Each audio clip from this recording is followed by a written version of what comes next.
Hi everyone. Okay, I'm going to give a short video on how to use Eduflow because I know most of you haven't used it.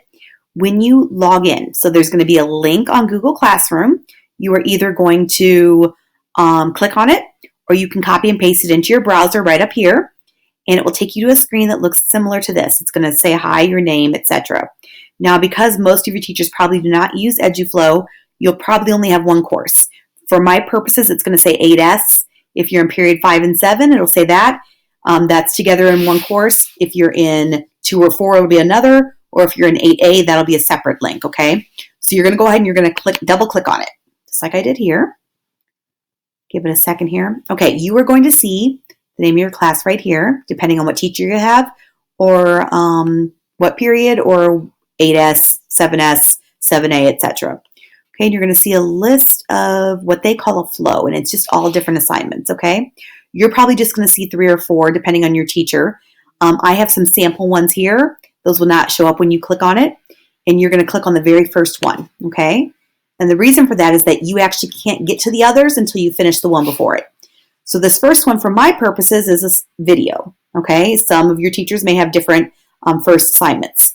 Mine says to log into Edpuzzle and watch the assigned video entitled Substitution, and you must also take notes. A couple things. Make sure you read all the instructions, and when you go to Edpuzzle, I'm sure you've all used it before. You're going to watch the video, okay, and once you're finished with it in its entirety, it's going to actually submit itself. So I can watch that and see that you've done it. You're going to come back to Eduflow, and you're going to mark it as complete. And the reason you do that is because if you don't mark it as complete, you can't go on to the next activity because it will not be unlocked. Okay, so that's done. You're going to click on the second activity, okay? And here, for this purposes, for 8S, it's a practice problem set. It's going to list the instructions on what to do. This one says to take a picture of all your work and upload the file. So you're going to actually do that. And you can see, you can take it with your Chromebook, you can do it with your phone, and you're going to save it, and you're going to upload it in one of these ways. I'm just going to do File for now. You're going to click on that, and it's going to take you to your drive, and I'm just going to click on anything right now just so I can show you how it works. Now, you do have to wait till it's done uploading. That should only take a few seconds. As you can see, it's already done. And once that's complete, and just so you know, see this add attachment? If you take a picture and it's multiple pages, you can add multiple attachments, okay? So that works. But once you're done with all your attachments, you're going to hit submit. That's important. It will not be submitted if you don't do that. And that's going to be successful. You're going to see up here that it's complete.